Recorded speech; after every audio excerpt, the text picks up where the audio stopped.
Hi, Neil Pearson, storyteller for the Centre for Marketing Schools. Just want to encourage you as a school marketer to really know your school's history inside and out, the good and the bad. When I started working at Covenant Christian School on Sydney's Northern Beaches, the first job I had was to create a website.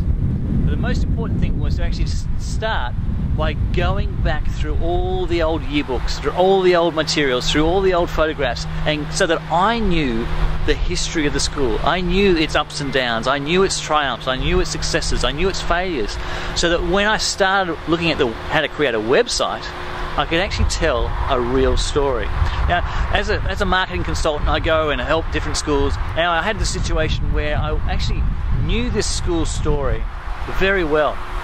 Well, what was actually surprising, I actually knew the school story better than the school marketer. Now, I wasn't actually, it was an interesting situation, I wasn't actually able to disclose how much I knew about this particular school, but I knew that there were stories out in the community about situations that the school had faced, which this school marketer didn't.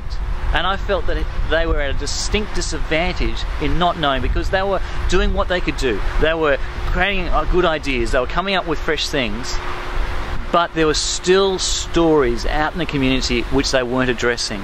And until you as a school marketer know your school's history and know what issues have been faced, you are at a disservice. So it pays to take some time, find some old staff, to have a look on LinkedIn, meet up with some people who were former staff. Some of them may have left happy, some of them may have left disgruntled. It's still worth you knowing the stories.